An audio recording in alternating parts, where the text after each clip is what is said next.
There we are, Mike's on. Welcome to a bonus show, Monday special this week from New York City. We have no guest today. We're just going to be entertaining your questions, both from Twitter Spaces and, of course, our usual Rumble rants and Restream chat rooms. And one of the reasons we're doing this is because we have some new technical equipment here that we want to make sure we've got all the equipment, all the bugs ironed out. Caleb's working hard from Alabama. Susan's behind the mic here right now. You confident, Susan, that we got something? Bonjour. Ça va. Ça va, ça va. And of course, I'm looking at you guys all jumping into the Twitter chat room. So we'll take calls from there, and we'll take calls on the Restream. And let's see on the Rumble rant how you guys are piloting in there. Nobody there yet. We'll look for you guys there, but let's get right to it. Our laws as it pertains to substances are draconian and bizarre. The psychopaths start this way. He was an alcoholic because of social media and pornography, PTSD, love addiction, fentanyl and heroin. Ridiculous. I'm a doctor, for sake. Where the hell do you think I learned that? I'm just saying, you go to treatment before you kill people. I am a clinician. I observe things about these chemicals. Let's just deal with what's real. We used to get these calls on Loveline all the time. Educate adolescents and to prevent and to treat. If you have trouble you can't stop and you want help stop it, I can help. I got a lot to say. I got a lot more to say.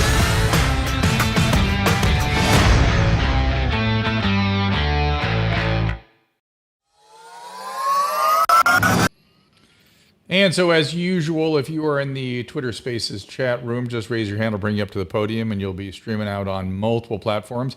I think we're having some delays here between what's going on visually and what's going on from an auditory standpoint. Caleb, am I seeing that correctly, or am I the only one seeing those delays? It's kind of like in the middle there. It's a bit delayed on both ends because it's bouncing from here to New York back to me, and then in a circle. So it's don't be so nitpicky, Drew. Yeah, I just want to make sure I'm explaining what people correctly. are seeing. If my mouth isn't moving, Susan, and they hear my voice. All right, she's going to log on, and then we'll have some criticisms. Sean Ways tells me to tell Luis Gomez a special message. Yeah, because I'm going to be on a podcast that I was directed by the Booth Boys over in Austin at your mom's house to go on. It has a very colorful and what shall we say, intimidating name. It's called Legion of Skanks. And I have to go down to a comedy club downtown here on the east side. And from judging by all the Twitter action, I'm in for a buttload of fun, it seems like. So we'll see. No, Sam Adams, I'm probably not going to be. What's that, Susan? Buttload of fun? Yeah. And Kill Tony Tom's, I would go on that as well. I understand it's the same sort of group. And it seems like some of the skanks are here on our Restream. So they are preparing me. This is my warm up for when I head over there, which I'm literally have a car picking me up as soon as we. And I can't go. No. Susan may be infectious, so we're not going to have her go. COVID. But it's all been good. So let's get right to some phone calls here. Okay, you guys are raising your hand very diligently, and I appreciate that very much. So let's get right to it. Jacob had his hand up very early. Whoops, sorry. There we go. Jacob, what's going on? Give you a second. There you are. Jacob, what's up? Oh, your mic is muted. There you are. Hey, Dr. Drew. Hey, buddy, what's happening? Well, so I have bipolar type 2. Are you able to hear me? I hear you. Susan doesn't hear you for some reason. There we go. She's fine now. Go ahead. You're bipolar 2. Okay. Yep. Yeah, and I was unmedicated for many years, and for about the past, since December, I've been on venlafaxine and also a stabilizer. But I'm also like a chronic marijuana user. And I know with bipolar, I shouldn't be taking any substances. Right. So I'm just wondering, like, how much harm am I doing by not getting off the marijuana? I'm pretty much like an all-day smoker. I've smoked since I was 15, and right. I'm going on 33. Are you doing the high potency stuff? Are you doing wax and dabbing and all that? No, more just like a one-hitter. Okay. And I'll smoke that like all day, just kind of habitually from about the time I wake up until I go to bed. So that you need to, are you being honest with your psychiatrist about that? Yeah. Okay. I am. So you two work on it. You're not helping yourself, but are you dramatically hurting yourself with a low level hard to say. You know, the problem is if it escalates, or if you start having consequences, or you shift into other drugs, or you start having mood instabilities, then you got a problem. You know, people. It's very hard to get people to stop using something if they're not having consequences, right? So for me to say to you, "Oh, you got to stop," almost doesn't make sense because you're not actually suffering consequences yet. Well, I had been homeless for like 5 months, and I was living out of my car, but I've actually since May been back in a house on my own again, and so I'm making steps in the right direction. Was that the bipolar? Was that the homelessness because you were disorganized?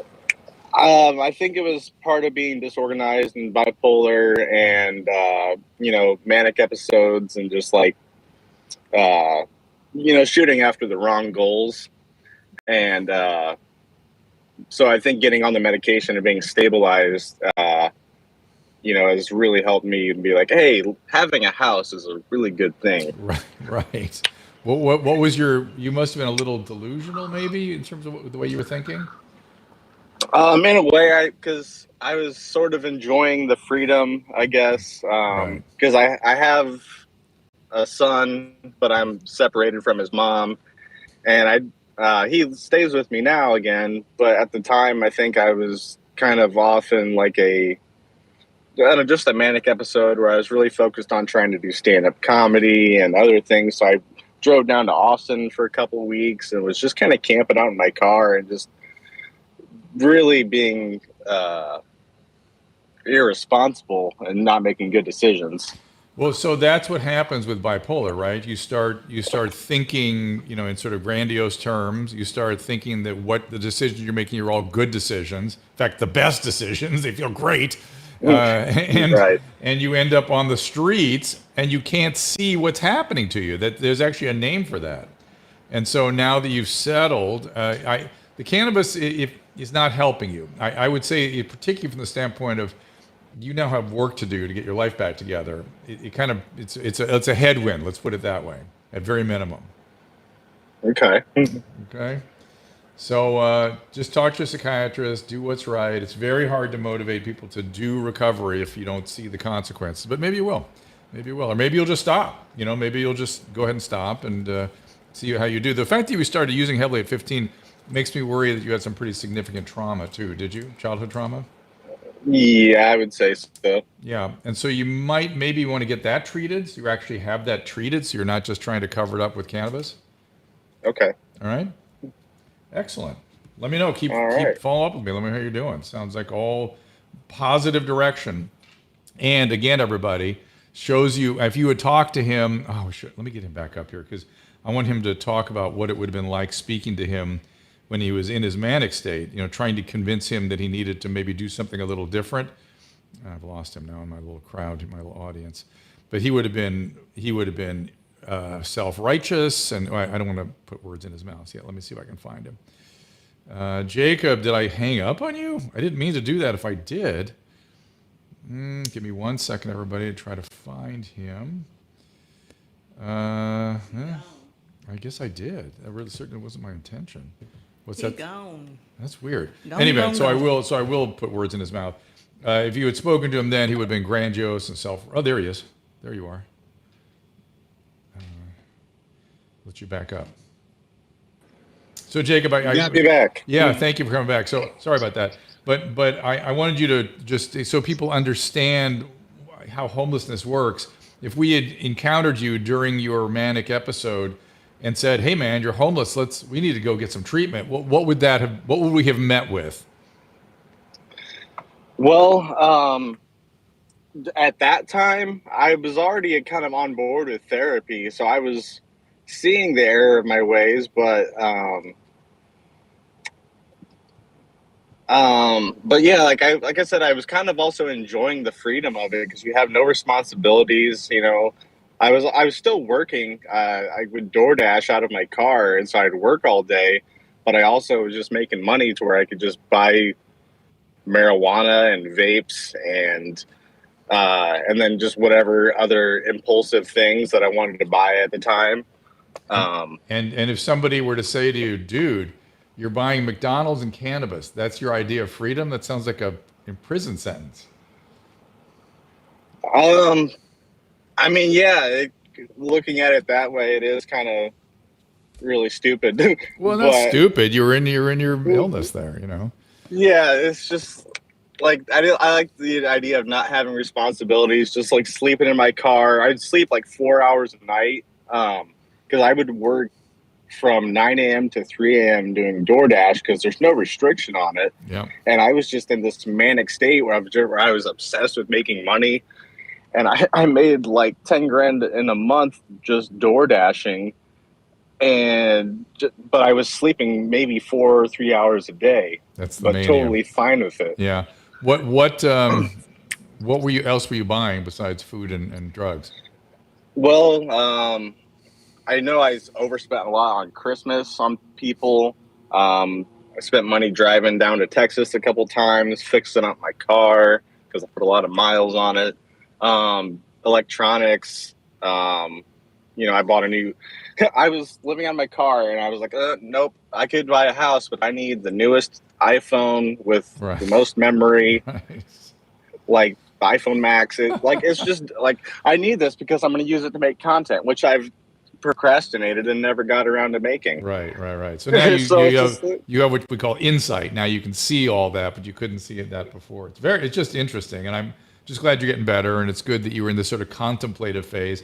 I imagine your therapist probably helped you get to a place where you were willing.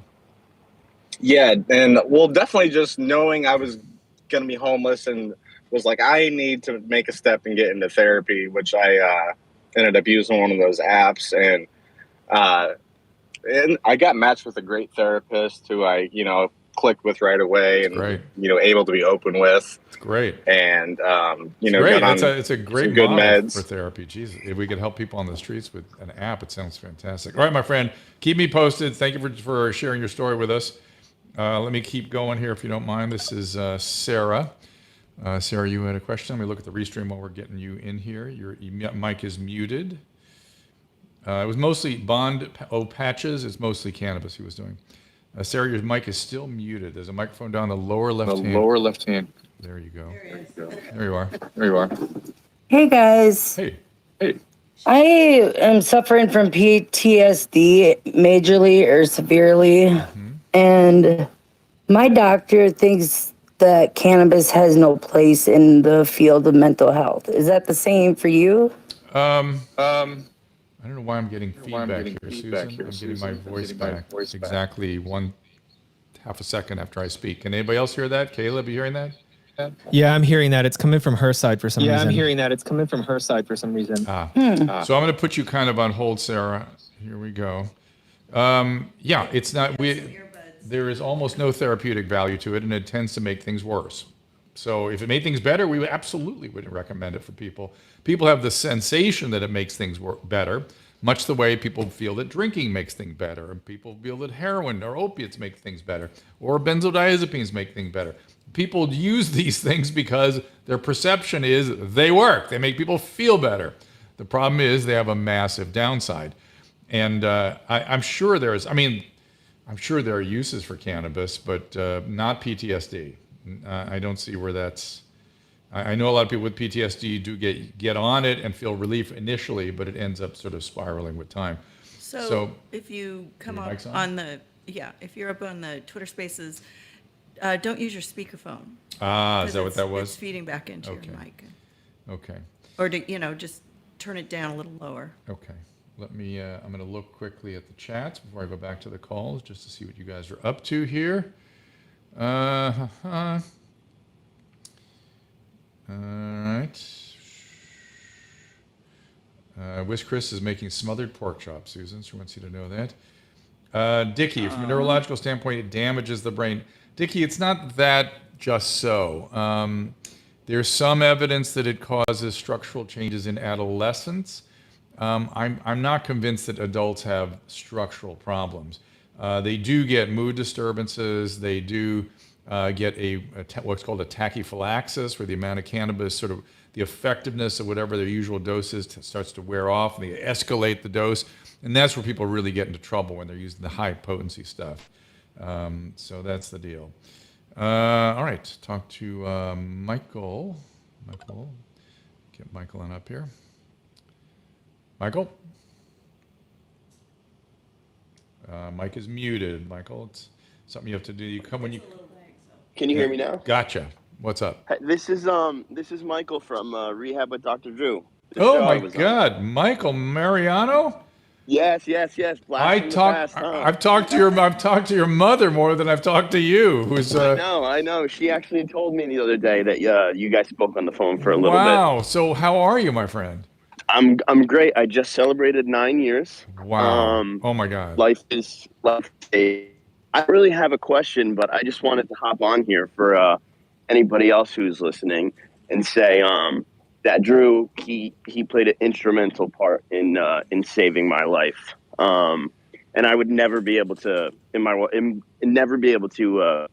repay him for me and opportunities that he's given. You're very kind, and I know Bob worked hard with you too, and your mom. Yeah. She is now an Al-Anon ninja, and she had to go through a real crucible of fire that you put her through. Well done. Which is so many moms. That's the nature of the illness, the way it goes. But she is really super clear about that now. She's a stud. Yeah, she does a lot of work. She does a lot of work in that field. And she really does. She helps other people, and she's sort of been through it herself. And so it's amazing to see that. And I'm so 100%. I asked her one thing though. I'm so glad you called because I was curious about this. You are not doing your martial arts anymore. I was surprised to hear that. Is that true? Started to get back into it, and I wasn't not taking classes regularly. But I was hopping in some jujitsu classes, some Muay Thai classes, kind of different forms of martial arts than just Taekwondo, which is what I did my whole life. I just have this sense. I'll never forget you talking to your sensei and how important that was to you. And I didn't like hearing that it was something you left behind. I felt like it could be a part of your life so easily. And I'm glad to hear it kind of is again. Uh-oh. What happened? My goodness. Technically, it's a good thing we had this extra special show today to work out our technical stuff because we are having technical issues. Michael, God bless you. Say hi to your mom for me. I really, I will remember you always, my friend. Okay, I'm going along here. Let's get Daniel up. Daniel, go ahead. Again, the usual issue with the microphone as soon as you come. Hey, Drew. Hey, man. What's happening? Hey, how's it going? How are you? I'm good. What's up? Mrs. Pinsky, how are you? She's over in the kitchen right now. She's run away. So, Gotcha. What's up? So I just wanted to make a quick observation. Big fan of you guys since way back when. Adam, huge fan of you guys. I just got back from the Philippines and had a transfer through Korea. And what is it about certain countries that won't give up the ghost when it comes to the masking and the PPE? I saw people literally in full PPE passengers. Yeah. What is it? I thought data's there. Why are we still doing this? I don't understand. It is confusing. I think it is just the desire to do something on one hand. On the other, I think as you said, you were in Asian cultures who already have a sort of familiarity with wearing masks and that kind of thing. Doesn't feel as oppressive to them. I saw that in Japan 7 years ago, but it'd be one person who was sick, quote unquote, and would wear it. Which I get, but the data's out there. These paper data's masks, there, and not only that, the BA5, which is what's running around our country, the R naught on that is 10 times what the R naught was from the original Omicron. Not even the Omicron, the original Alpha COVID. So this thing is much more infectious, which suggests the masks are going to be even less effective. So really, all you can do, and so if I see somebody wearing a mask, first I think to myself, wearing any kind of cloth mask or surgical mask, complete waste of time. Just a complete waste of time. It was all of that. It was just straight. It always was. It always was, but now it really is. And it's obvious. As wearing an N95 mask, I think to myself, okay, as long as they understand they're protecting themselves and they wear it religiously. They can never pull it down to eat or anything. They have to wear it religiously as though they're in the room with gas. And that's it. And if you don't do that, then it becomes a waste of time again. So So I was curious your take on that to see why some places are just so dedicated to this. I this hope thing. it is protecting themselves. The most objectionable part of the behavior that we did was the self-righteousness that our mask somehow is protecting someone else. And it just is not. It just is not. And the data is... I mean, I literally got woken up from a nap from I flew Asiana, which is a Korean airline. Yeah. And she woke me up. I finally fell asleep. Woke me up to put my mask. Yeah, no, I had the same. Listen, I had the same thing on an Emirates flight, and in Dubai, you have to wear a mask in the airport and whatever. I'm just compliant. I just do whatever. I did that too. I just the logic behind it is just baffling. It to is me. baffling, and I felt bad for the flight attendants more than me. I've sort of rigged up the stuff to be comfortable for myself. I know it's coming. I just deal with it. But the flight attendants, man, they have to wear it the entire flight while they're working, and it's a 15-hour flight. That's ridiculous. So, all right, my friend, thank you so much. Appreciate you coming up. Let's see. Who else have I got? A bunch of people really trying to get in here. So I have COVID, so I just started coughing and I put on a mask because I don't want to spritz all over you. Thank you. Right? It'll help a little bit. Yes. This is... You're going to get it anyway. Triptolemus. There you are. Hey, my name's Andrew. That's the Hi, Twitter Andrew. name. Sorry about that, Drew. Nice. Well done. Pleasure to talk to you, man. I'm up listening to you every day. First time caller. Thank you. Appreciate that. So I'm going to do my best to explain this. I don't know if I'll be saying it very well, but I will tell you a few years back, I had my gallbladder removed. And basically because I had some what they thought were polyps or possibly stones, so we went ahead and just took it out. Okay. All right. Well, ever since then, and it started right after the surgery when they gave me some opiates to kind of... There we go. No, it's not an addiction thing at all. It's a very, very weird reaction, okay? And I don't know how to explain it, but what happens is anytime I would take those opiates, I would get this intense chest pain, but it felt like heartburn or like reflux. Yeah. To the point, there was a few times where I almost wanted to pass out. I even urinated myself one time because the pain was so bad I couldn't even stand up. Do you remember which opiate you were taking? I believe it was just like a 5 milligram kind of hydrocodone standard thing. Yeah. 5 milligram. Okay. Even throughout this time, I've been given a prescription for tramadol for rheumatoid arthritis. Well, I've noticed that if I take the tramadol and I don't have like a completely full stomach of food, I will get this intense chest pain right there and where my gallbladder used to be. And I don't know what's going on. Nobody can seem to explain it. I've had, upper endoscopy or whatever it is where they put the camera down your throat. I have no ulcers, nothing. And it goes away once I start eating. And within like 5 minutes of me eating, it goes away. It's almost like what I'm eating is soaking up the bile or something. I don't know what the heck is going on. Do you feel heartburn? Do you feel like a burning sensation also? Or just pain, like a twisting pain? It's a pain almost like the way you get chest pain in a panic attack. Yeah. But it feels like acid. Right. And I'll start drinking water or milk and it'll calm down, but it won't go away until I eat. So I doubt it has anything to do with the gallbladder. I really do. There are opioid reactions where you can get biliary reactions, slowing of bile through the liver and stuff like that. But people don't really have symptoms from that. And the idea that it has something to do with your common bile duct or your pancreatic duct, it doesn't really fit. But you can get very strange spasms in your esophagus. And the only way to really document that would be to put a manometric device, a device that measures pressures in your esophagus when you're having one of these attacks. That would be the only way really to document what this is. But stay away from the opiates. And tramadol is an opiate. Tramadol is a weak opiate, so it's doing the same thing, whatever that is. And well, I don't know if you have an opinion. Also, I had gotten away from the tramadol because it was causing constipation, and I moved over to using kratom. And I know that's like kind of an iffy thing. I don't have any reaction to it or constipation, but I will get that chest pain if I haven't eaten. Even with it's an opiate. It's an opiate. Kratom's an opiate. Yeah. So to say 1 week opiate versus another, fine. And you're not an addict, so fine. But I wonder why your rheumatoid arthritis is still kicked up so much. I mean, why you can't get a remission from that.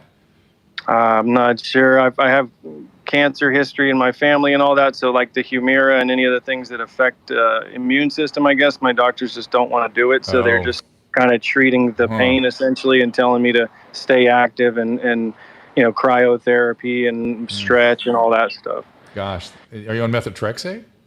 No, I'm not on anything. I try to just kind of stay herbal as much as I can, and ice baths, and the cold plunge and those kind of things. This is a rheumatologist is telling you this?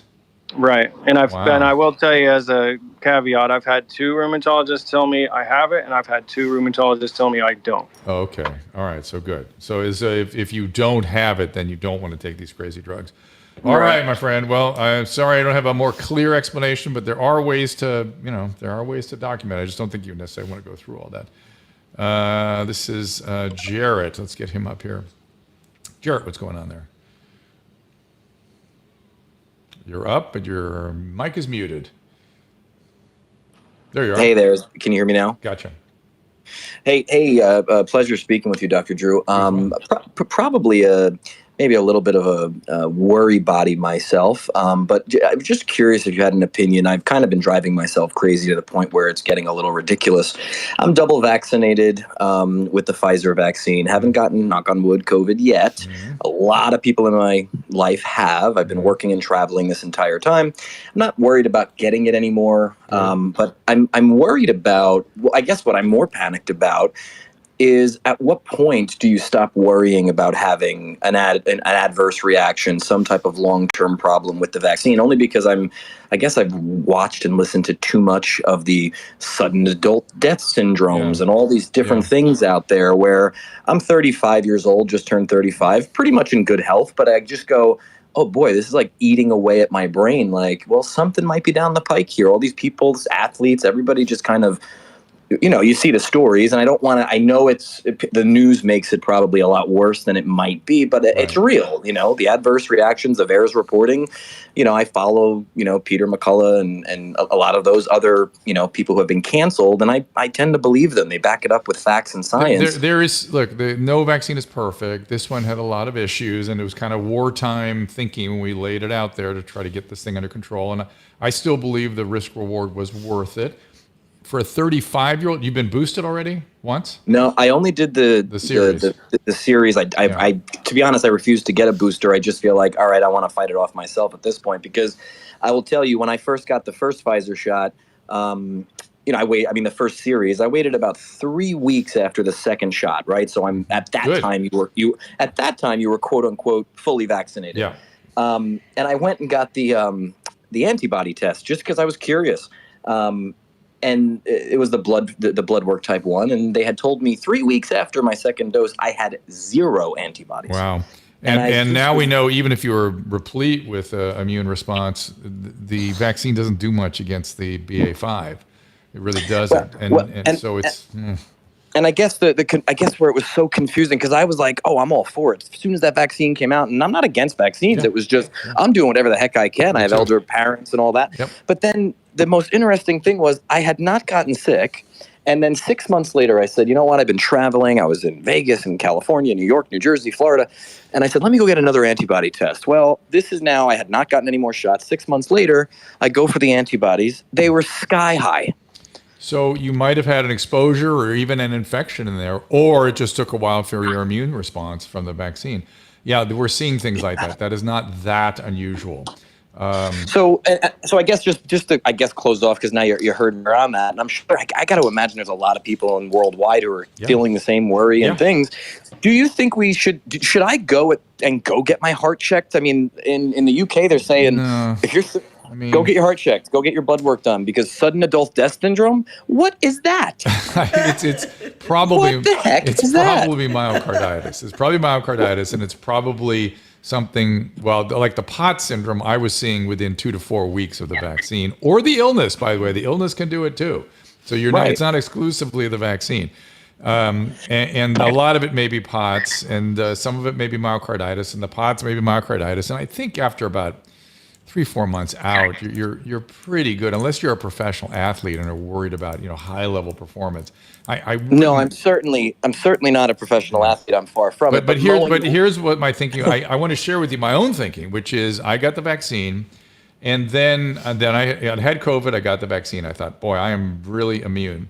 Then after about a year, and by the way, I was monitoring my immunity, and just the way you did, I got a very specialized test that actually does really good job of quantifying the various antibodies to multiple antigens. And I was immune as you could be. I had lots of neutralizing antibodies, but it started to decay. And I thought, by Christmas time, I'm probably going to need something to boost it back up. Probably better if I just get Omicron, and boom, just as I was thinking that, I got it. It's true. And my immunity was back up again completely. I got the vaccine and got the Omicron Twice. later. Omicron twice. So Yeah, I mean, it's very But bizarre. it's a My nothing sister, burger. You get a cold. It's well, like a I runny don't, nose. and that's why. but I mean, again, that's why I urge. Here's what I've learned about COVID. Humility is a virtue when we're talking about this thing. Don't talk in certainties whenever people are too sure about things. I was guilty of some hubris, even though I think what I was trying to communicate, I was absolutely correct about, even though my hubris was the problem. Be humble. We don't, things can change. We're learning all the time. 100%. And just and I appreciate that. I've been listening to you daily since the beginning of this, and you've been a breath of fresh air just because you have real discussions, and I'm kind of able to get settled by your advice and the conversations. But like as an example, my sister just today called me. She lives in New Jersey, and she's now double vaccinated. She's gotten her second booster. And she's on COVID positive for her third time. Wow. And this time, she's worse than she's been from the first two. So, and I just said to her, I said, "Are you done yet?" And because of my point was, and I don't know if you would answer this. I'm sure you would answer this honestly. I don't intend on getting any more boosters. I just don't intend it until I have more data. If I were you, I would be more interested in having the illness to get immunity than the booster, right? The way things are right now. And to your point, that's just me.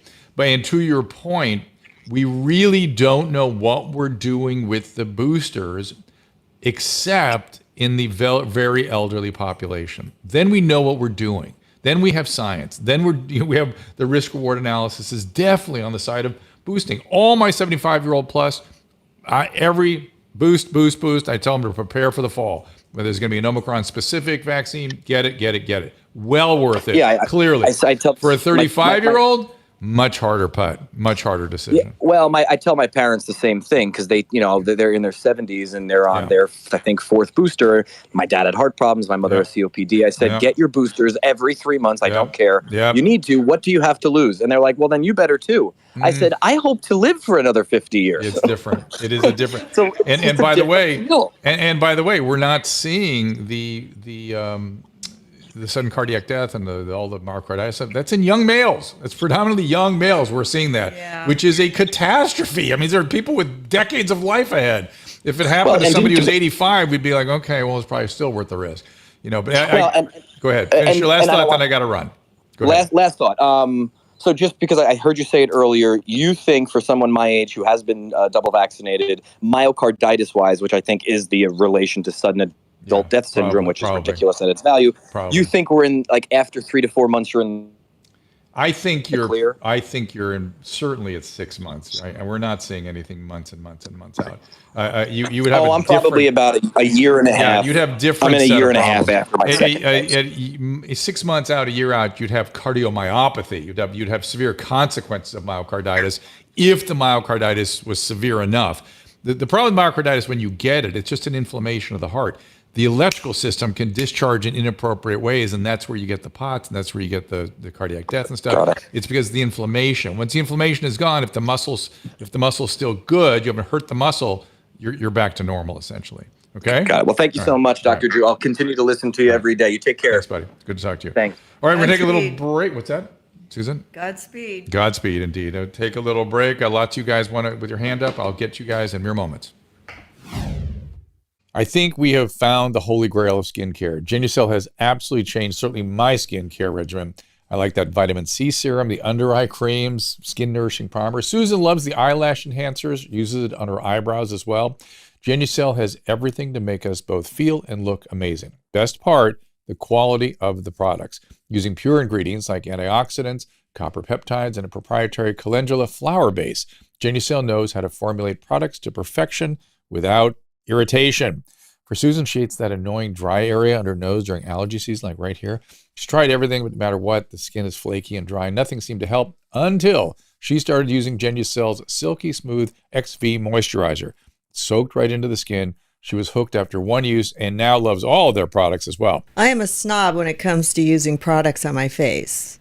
The dermatologist makes a ton of money from me. But when I was introduced to Genucel, I was so happy because it's so affordable and it works great. I was introduced to the Ultra Retinol Cream, which I love at night. All the eye creams are amazing. People notice my skin all the time, and I'm so excited because it's actually working. Right now, you can try Genucel's most popular collection of products and see what I'm talking about for yourself. Go to Genucel.com and enter code DREW for 10% off. That is GENUCEL.com, and the code is DREW. Yeah, Susan pushed her way into that, and she loves it so much she wanted to make sure her voice was heard. So go ahead, Susan, say it again if you want. She's very excited about this product. It's nice to be behind something that you use and enjoy and like. So I like the dark under eye circle cream, and I also like the vitamin C firming serum. I have a question for you, I Susan. put it underneath the retinol. You layer it on top of each other. I have a question for you. So I'm really working on my French. People that listen to me regularly know, and I've been doing that for a long time. And I have drifted into watching video blogs of French women because they speak clearly. Maybe I'm used to hearing a French teacher. I always had female French teachers or something, but that's where I sort of practice my French. There are multiple influencers in France. They're all women except one guy, and maybe two guys. And they do reviews of skin products. That's about all they do. And every time they do another skin product, I'm thinking, how many skin products do you guys use? So how did I rate? No, that's my point. Did I do a good job? My point is you found one you like and you're serious about it and you're getting behind it. I use a lot of stuff, though. But how do they do a different one every week or every day? It's like eventually you go, oh, yeah, those are probably good also. But how would you? My point is, how can you? Yeah, but Drew, you are a huge fan of Retin-A and use it every day. Yeah, Like if you got a sponsor of Retin-A, you would talk it up a lot.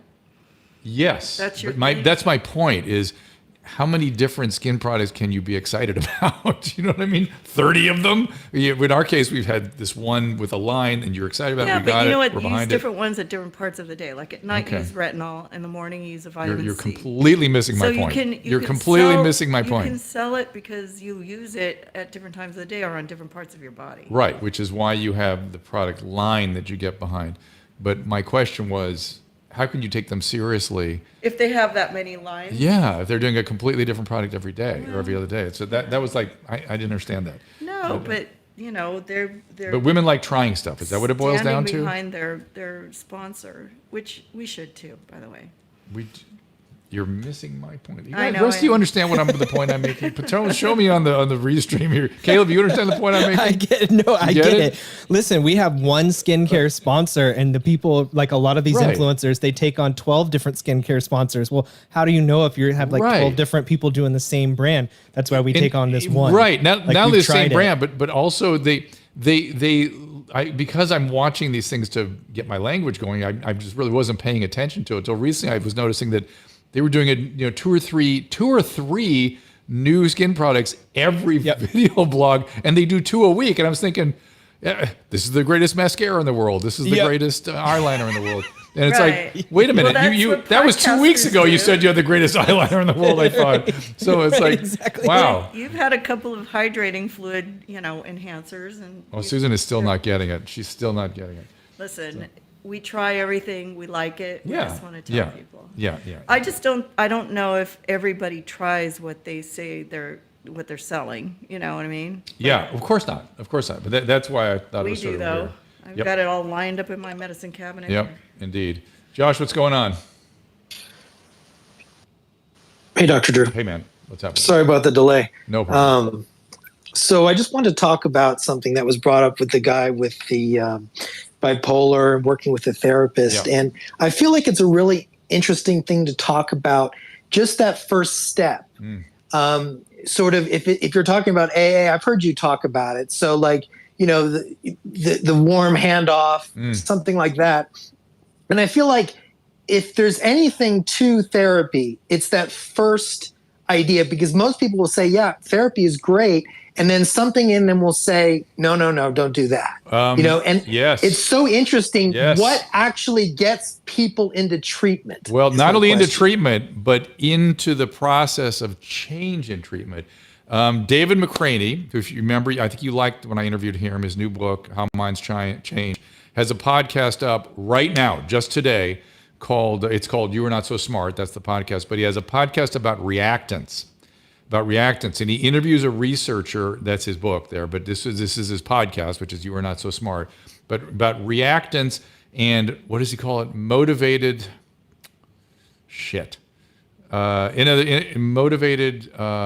arousal.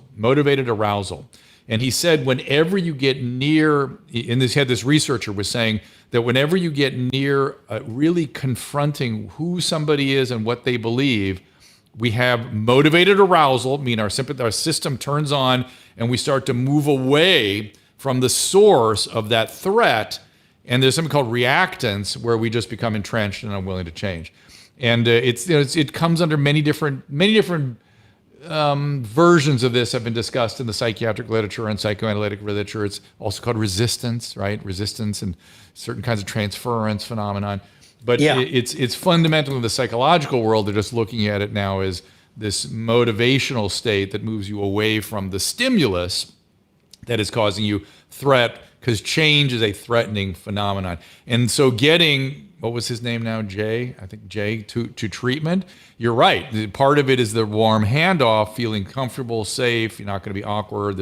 I can't throw up a lot of barriers to moving forward because this person's there waiting for me. But getting people to be willing is really hard. And we've just given up on it. We've given up on it, I think. That's why people are in the streets.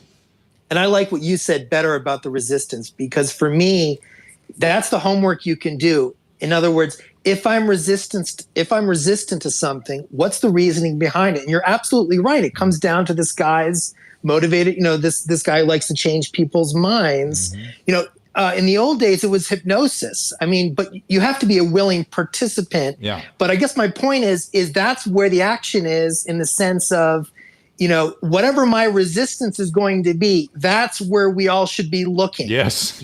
Why am I resistant? Yes. And what is it about the resistance that I can trace back to something I can really hang my hat on? Because most of the time it's not going to be real good reasoning. Right. Absolutely true. Or can I just take a deep breath and keep moving forward? You know what I mean? Sometimes, because I know you love the psychoanalytic stuff, sometimes a cigar is just a good smoke. In other words, just because it tastes good and you like the cigar doesn't mean anything. So if you can just get through the resistance, and it's about, just girding your loins. And I think his name was Jay, right, Susan? Do you remember Caleb? Anybody? That Jay was at the point now where it starts to pick up its own momentum. As you change, you start to derive rewards from that. Was that his name? Yeah. And that's, that's where he was headed. Thank you for that. That's very good insight. I got a lot of other folks that want to come up here, and we get Shelly in here. I appreciate you guys with your hands up. I'm probably not going to get to everybody today, but I appreciate you all being here and requesting to come up. Shelly, what's up? Got to go to the Skank Fest. I know. I got to go to Legions of Skank. Hello. Ooh, hi, Shelly. Hi, Dr. Drew. Nice to talk to you. Huge fan. I am 22 years clean from amphetamines. Congratulations. That's rough, man. Good for you. Yeah. Woo. Alcohol has been a little more difficult. I have 6 years sobriety due to very, very severe suicide attempt. That was my wake-up call. So I have a two-part question for you. I have a couple of different things that I'm dealing with. First of all, I've been suffering from depression, anxiety, panic disorder, and agoraphobia since I was in my early 30s. I'm 49 now. Mm-hmm. I worked with a psychiatrist knowing, that I am an addict, and we worked together for 13 years and to quell my panic disorder with Klonopin. Ugh. Yeah. So well, all right. The thing is, I'm prescribed 2 milligrams a day, PRN. So I normally only take one. However, I recently got a new doctor. She's concerned about long-term effects of Klonopin, and I wondered if you might briefly touch on that. And then my other, it's not a benzodiazepines really are designed. I mean, Klonopin's a little bit of an exception, but they're designed to be used for 2 weeks, and that's it. Anything that goes beyond that, you are taking risk. Not to say it never should be done, but addicts have grave difficulty staying sober on benzodiazepines. You sounds like you've done good for 6 years, which I can't argue with that.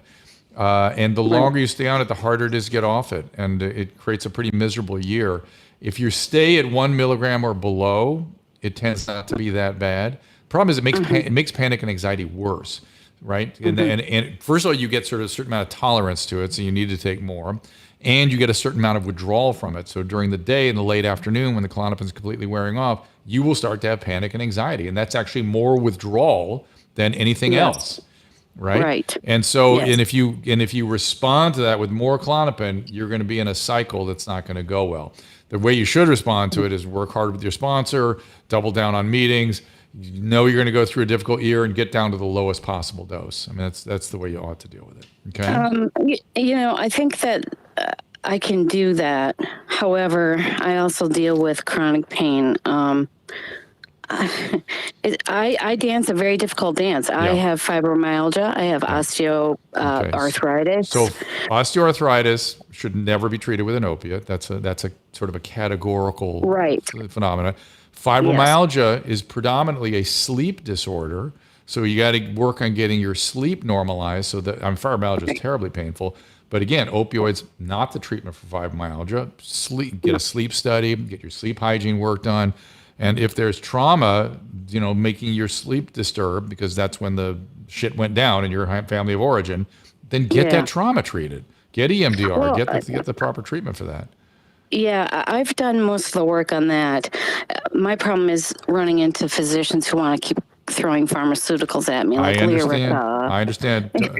Lyrica, I'm not, I know that's an addictive substance. No, it isn't. Lyrica isn't. Lyrica, it's like Neurontin. If you high dose, it is, and it's a little sedating. But I don't object to Lyrica or Neurontin. I really don't. Well, and if that helps you with your sleep, then by all means. Yeah, well, neither of them work. That's the neither problem. of them work. Yeah. And I know this is not going to make you happy, but I have been using marijuana for my pain. Nothing makes me unhappy. I worry. I just worry about you getting well. That's all I worry about. Right. And so if you found, when you're trying to thread that needle and you have found a combination that works and it's not screwing with your sleep and you're getting pink, good. I'm not going to argue with that. The one thing I would say, though, in terms of your pain issues, if you are using opiates, which I imagine you are, judging by what they're doing with you, please use Suboxone. It's so clear that is superior. That's one of the dramatic improvements we're seeing is people with addiction and chronic pain, they do so much better on Suboxone than other opiates. So please, please, please, at least that is something I would say you ought to talk to your doctor about. Thank you so much, Shelley. This is Alexandra. Alexandra, you're there. Hello? You are. Hi there. Yes. Hi. I believe I just heard the last comments you were making on your previous phone call was that if for chronic pain, that Suboxone would be better than opiates. It just clearly is. We're having dramatically, not in all, like you know how difficult chronic pain is. It's a very difficult problem. Well, let me start over. I'm sorry. I'm new to this. This is the first time I've ever been on Twitter or anything with you where I can speak with you, and it's such an honor. I watch a lot of your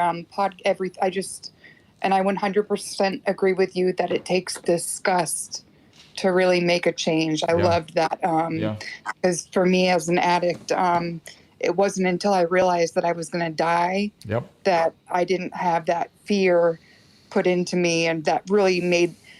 I was being the moment that it happened, I was being processed for intake at a halfway house after I had done my 30 days rehabilitation, detox, everything at a facility in Florida.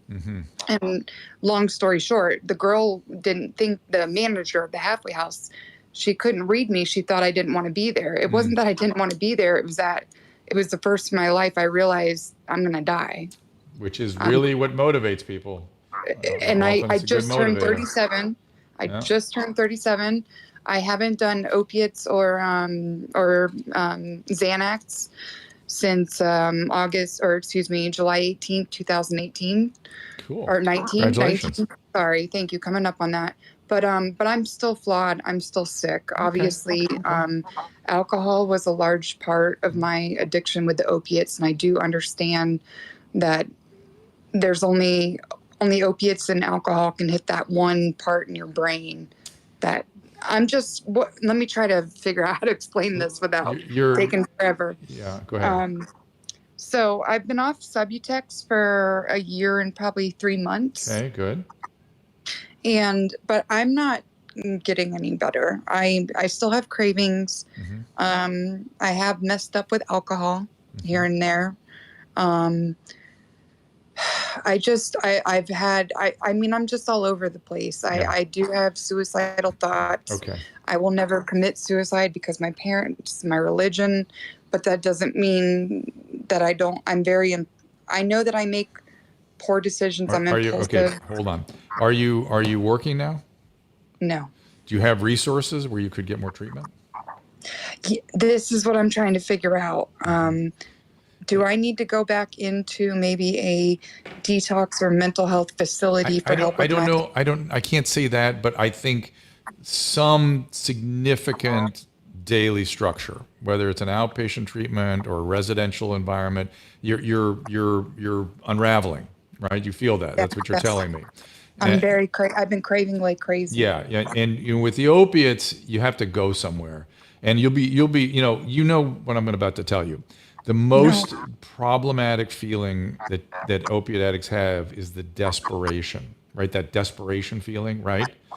Yeah. Yeah. And the reason you have that desperation is your disease is very active, you have intense desire to use, and you could. In a structured environment, you can't. Just in four walls, just some safe environment, all that settles down and you will feel so much better. Just being in a structured environment. The alternative is to go back on Suboxone and go on some sort of outpatient program. Go ahead. How does that work? I'm still seeing. I have an appointment with my doctor tomorrow. That I started with my psychiatrist on MAT. Subutex and just getting me. I was out of detox and all that. That will settle some of this down. But as you know, but how do I talk to him about? I think I might need to go back on it. I mean, how do I handle that? Just say that. Just say I'm struggling, and I need structure. I need some sort of containment, whether it's physical containment or pharmaceutical containment. I'm really not making it, and that's okay. That's the nature of this illness. That's what we're there for. Our job is to help you. Okay. Okay. All right. Don't. You're deep in guilt and shame and all that stuff. Don't. That's not. You're just having a normal course. This is really hard, okay? Well, and it's dangerous. And do you think he'll be open to me going back on it if I've been off of it for a year and a half? I can't say what the orientation of that doctor is going to be. Look, he may just say, let's get you in somewhere. And I think that's a great piece of advice too. So should I tell him that I contacted a place last week to get a bed? Yeah, of course. Tell him everything. If you're not honest, it's really hard for us to know what's going on if you're not honest. I just feel like I've been very, very honest with him, but I don't feel like he's been listening. So that's a shame. That's a shame. And you maybe I'm not in counseling. I've only seen my psychiatrist who I started with my Subutex. Yeah. It's Suboxone, but then we went to Subutex. Yeah. And then I relapsed, ended up back in the hospital, and I was in an outpatient program. I started inpatient, outpatient. I mean, I went through hell. I was 2 months clean, and then I hear you. I don't know. I feel like I brought this up with him before. So if I talk to him tomorrow and he's not on board for it, do I just go straight to a detox? Yes, not detox, like a residential program.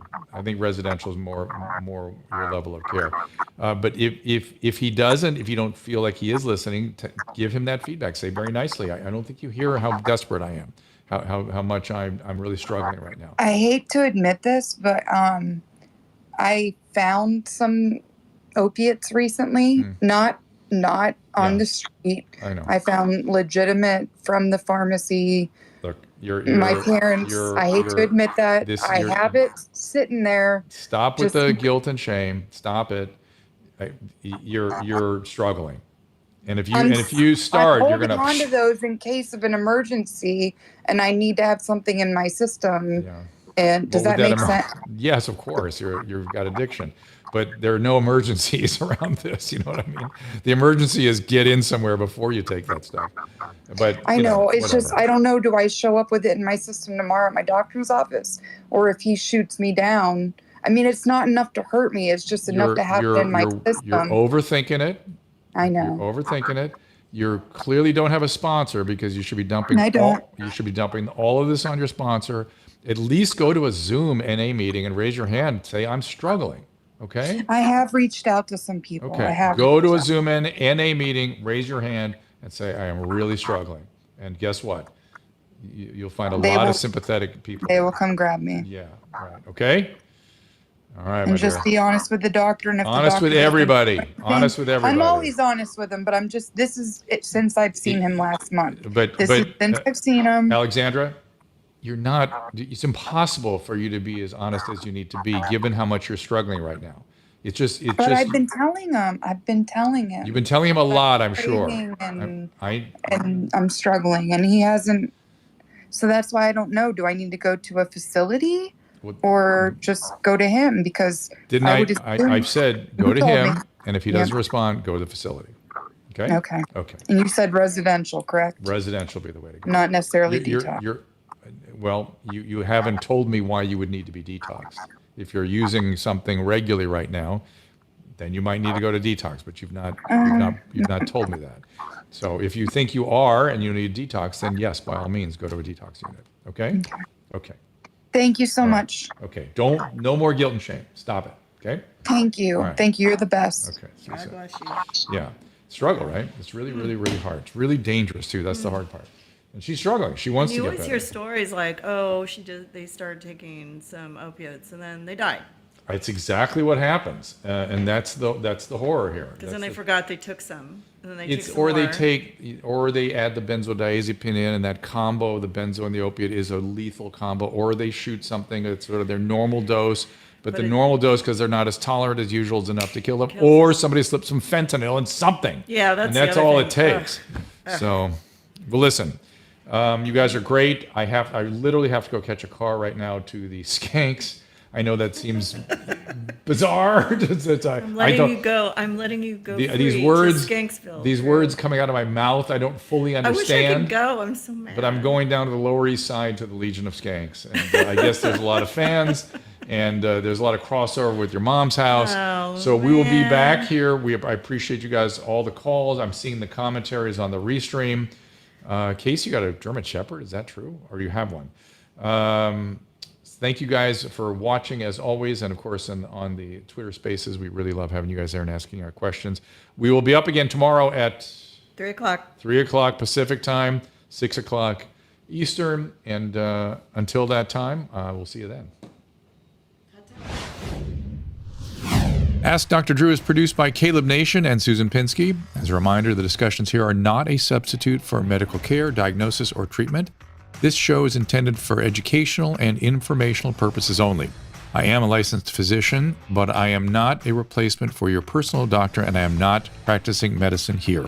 Always remember that our understanding of medicine and science is constantly evolving.